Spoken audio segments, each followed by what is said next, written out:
Hey, what is up everybody? Yes, it is me again back, and for those of you who are following my social media on Twitter, I announced that the early upload for this week is going to be similar to what you're going to be watching right now.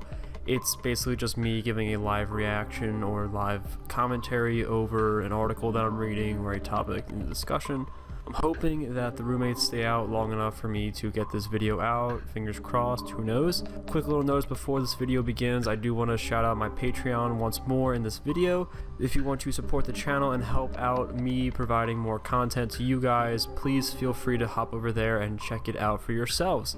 Link will be in the description below, as well as a card popping up on your top right. Now let's get into the article. So this article is actually something that popped up on a site that I'm a little iffy about still, because it's just the people there in the community, but it still caught my attention nonetheless. Titled "Doomsday Clock Moves Closer to Midnight." Now, albeit I'm not as knowledgeable of the Doomsday Clock as I probably should be, from what I know, it's basically just the countdown clock to when I believe nuclear holocaust will happen with humanity. And the closest we got, again, if anyone knows historical stuff, is the Bay of Pigs, I believe. So reading into the article, we have scientists have moved the minute hand of the Doomsday Clock to 2.5 minutes to midnight. This is concerning. It goes on to say that the symbolic clock, as I mentioned before, it's maintained by the Bulletin of the Atomic Science since 1947, and it's basically the representation of how close the world is to a disaster based on political and technological threats such as nuclear annihilation, like I mentioned before. This also says climate change as well, so I'm assuming it's just whenever humanity might be on the brink of extinction in general. I have only read articles where it was nuclear holocaust, but same thing, we end up all dead. 2 years ago, at the time, the clock was altered to show 3 minutes to midnight, and at that moment, the one when they shifted to 3 minutes ago 2 years ago, that was the closest we ever were to a nuclear conflict since the Cold War. We're now even closer than we were 2 years ago to a potential nuclear fallout. Alright, so it continues. In 2016, the clock's position remained the same, but now, following the further 12 months of uncertainty and political turmoil, the clock has been moved a further 30 seconds forward. Richard Branson, chief of the Bulletin of the Atomic Scientists, BPA, urges world leaders to calm down rather than strike tensions that would rise to war over the next couple of months. Now, obviously, if no one is really up to date on anything political, this is obviously not throwing shade, but obviously connecting to the Trump administration and the whole turmoil that we had overall in our election process last year, and the amount of tensions that we've kind of built up between us as Americans and the country in general, as well as relations with other countries. Right now, the world's kind of, it's not horrible, but we're kind of teetering at the moment. I think humanity in general is, and they bring up a good point. The world leaders need to kind of step up a little bit and realize, hey, we can have conflicts, we can have issues. Maybe talking it out isn't going to solve everything, but dropping nukes on all the major cities isn't going to solve any problems either, because we're all going to be gone. None of us are going to be around long enough to keep arguing about this stuff, and it's concerning. That's definitely one of the major things that I don't know people talk about on a daily basis, but I know it's something that is always in the back of your mind, thinking, when could this all end? I don't think about it every day, but some days I just think, I'm like, wow, things could get so bad in some sense, whether, they said, climate change, whether it's a virus or a huge cyber shutdown.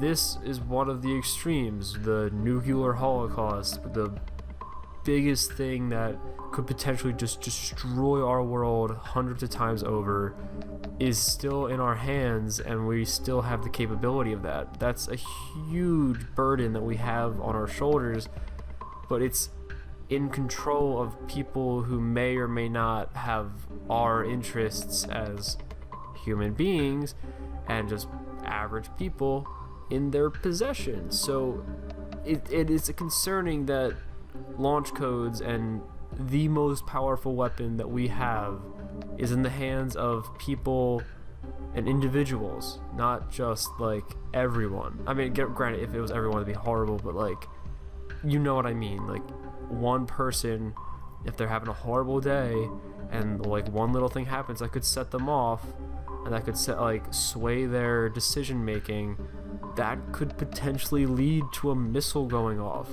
I mean, people make fun of North Korea all the time, and granted, they're only the good example because they threaten everyone all the time with nukes. But we always bring that up, but we never consider the fact that there are a lot more countries that have nukes too. Granted, they're not as many as some of the others, but like North Korea, China, Russia, Pakistan, India, us as America, we all have nukes, and I think there's a few others in between, but we all have nuclear warheads, and they're all pointed at each other. Most of those countries I just listed off don't really like one another.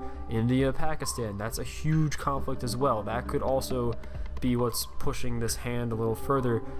If you don't know, those two countries aren't really BFFs ever.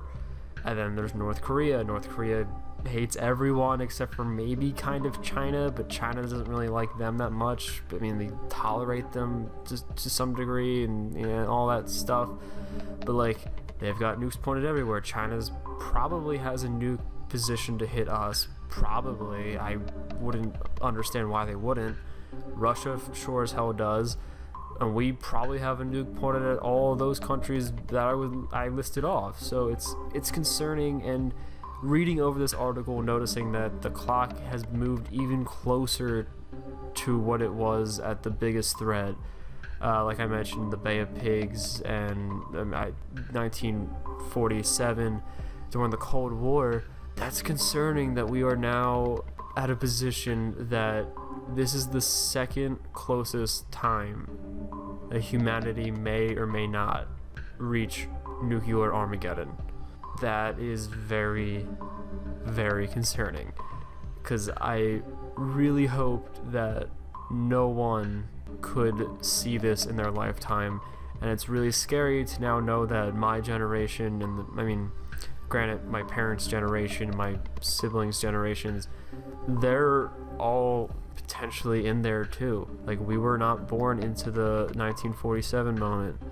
We were born afterwards, but even born after, we still face that threat. We still face a very, very prominent threat that has not gone away, and that's alarming.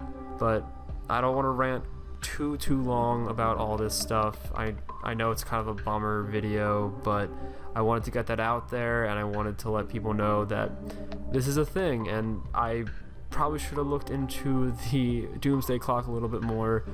I apologize for that, but if you do want to look into it, I'll be posting some links in the description below that can help direct you to some research on the topic.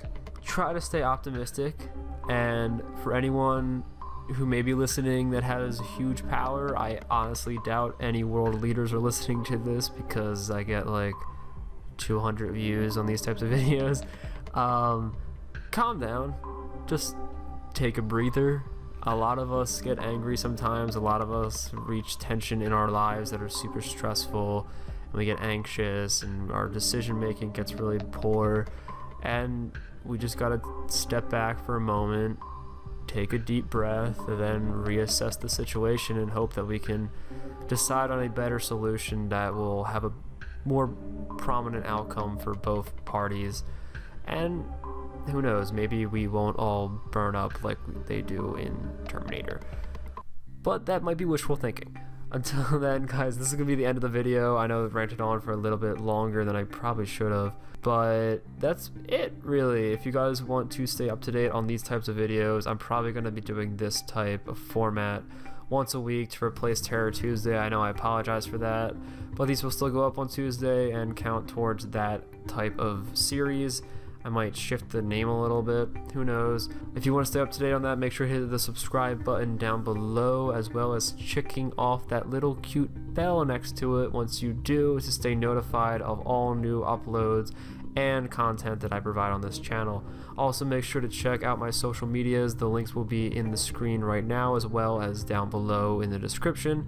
I am on Twitter most of all, so probably hit me up right there. And that's it. I hope you guys enjoyed the video, and I hope you guys have a really cool day. I probably bummed you out a little bit. I'm sorry for that. But remember, stay spooky.